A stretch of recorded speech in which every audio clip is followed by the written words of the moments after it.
Добър ден, уважаеми дами и господа! Искам да ви кажа, че сега се намираме в нашето посолство, в кабинета на посланника на Република България в Лондон.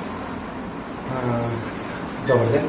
Добър ден и на добър час на новата телевизия, която очевидно ще бъде моделирана по правилата на съвременното дигитално интернет общество, доколкото разбирам. Точно така. Много ви благодаря за тези хубави думи. Това е хубаво нещо за началото на нашия разговор.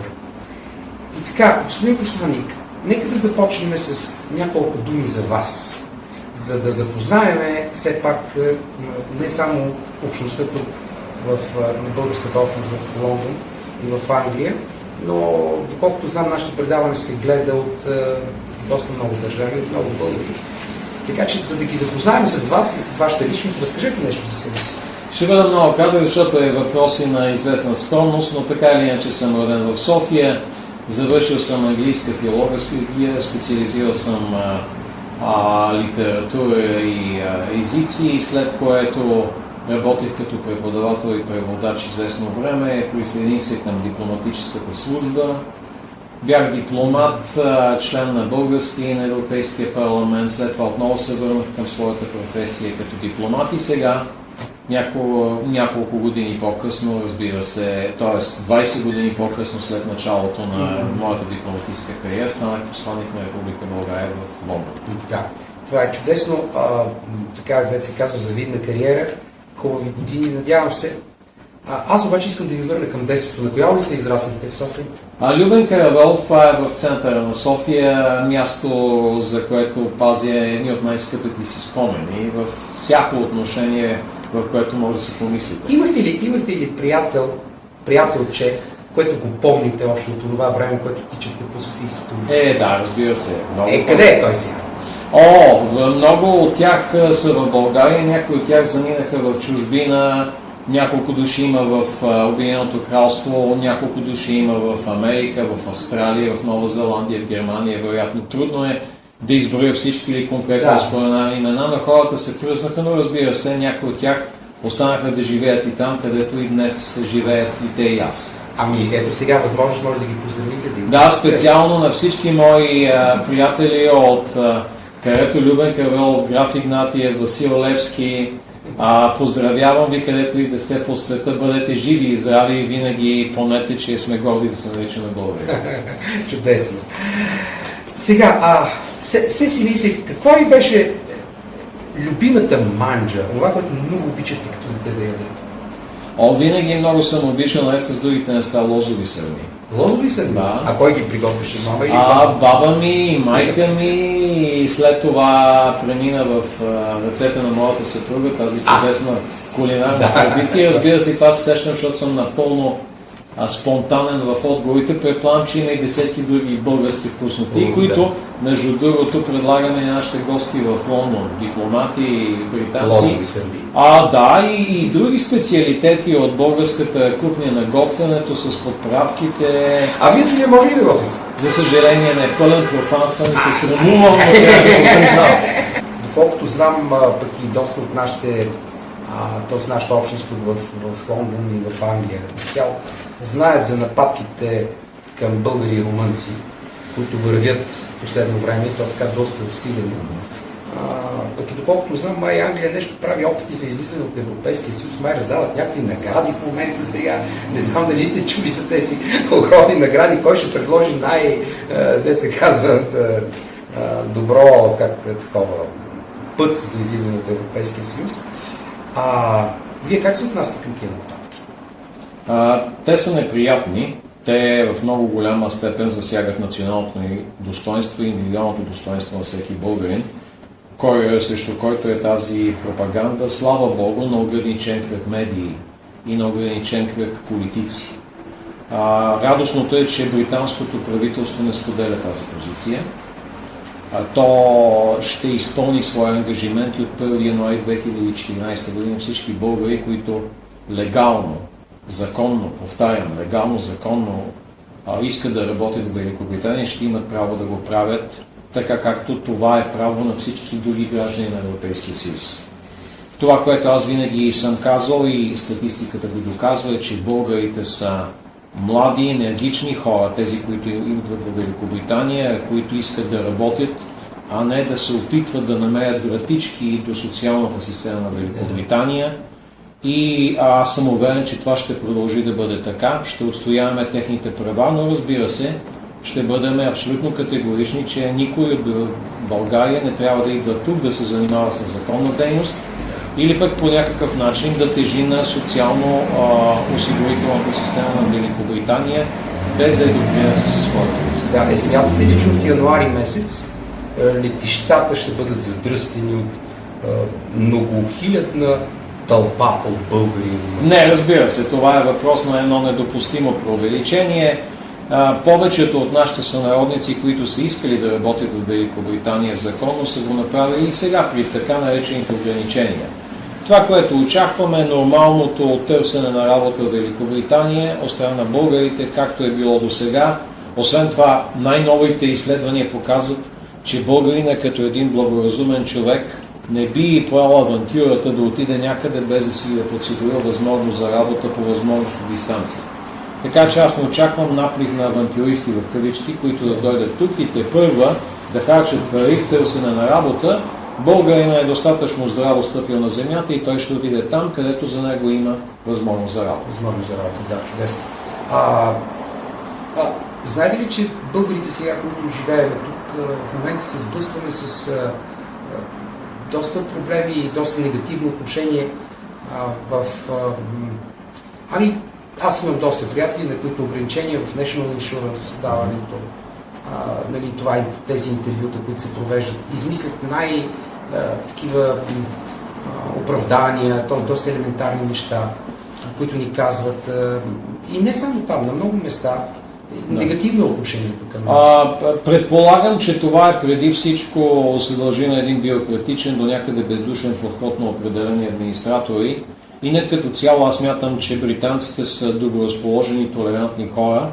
Разбира се, това, което ние правим е поемаме всеки сигнал, който български гражданин ни е подал във връзка с пречките, които бюрократично и административно се създават пред неговите права в Великобритания.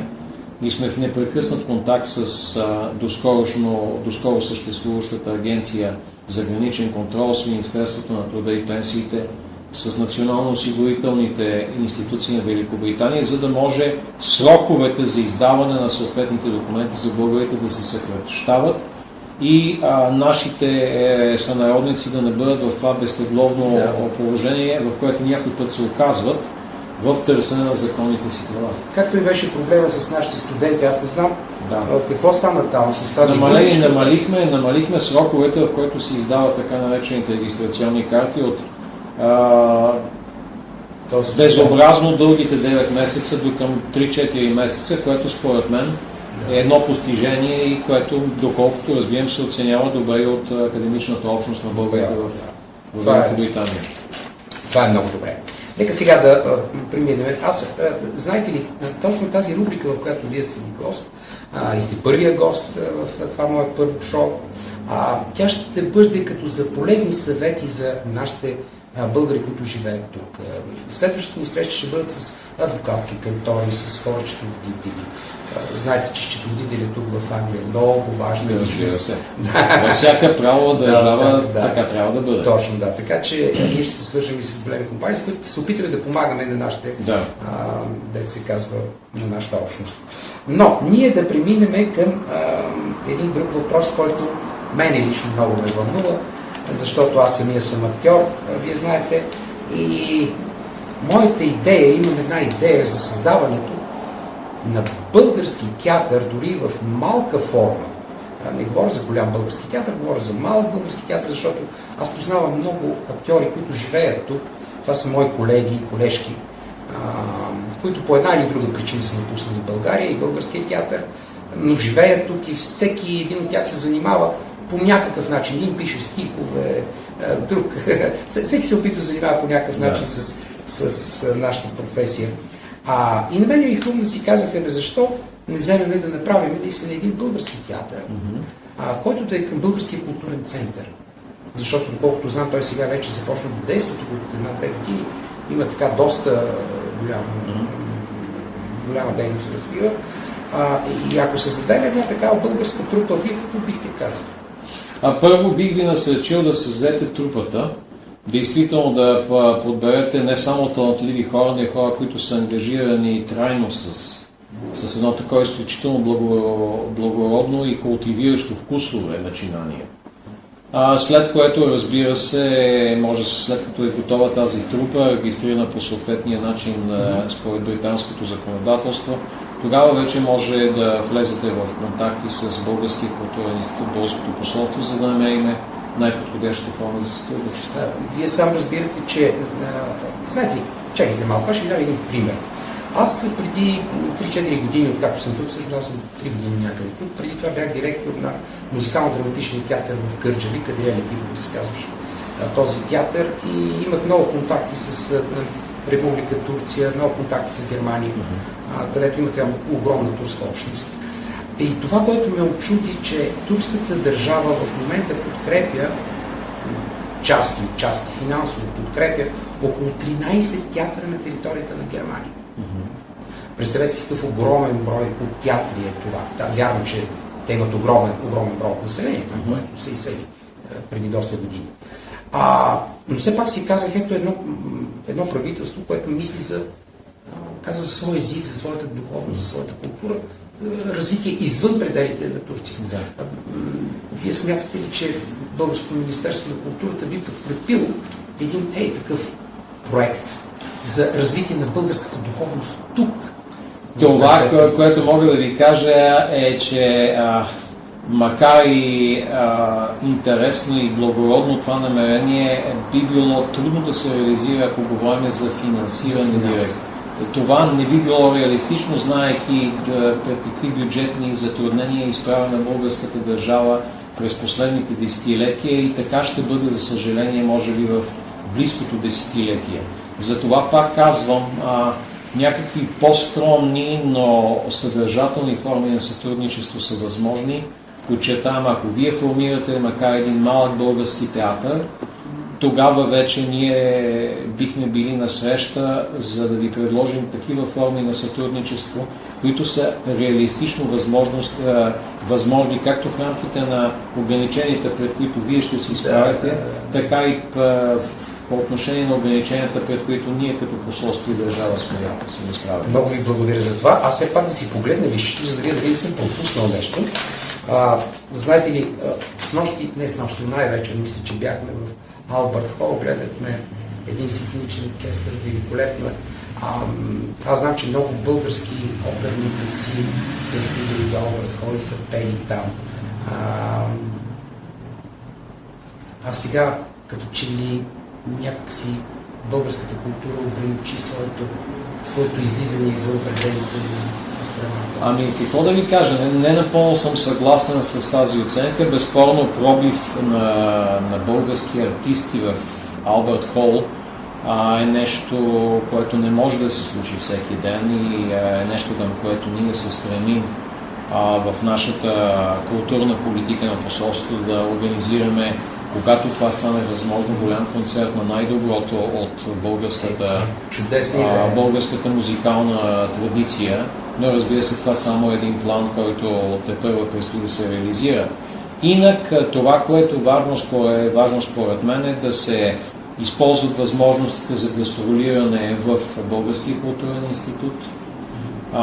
Това ние го правим почти ежемесечно.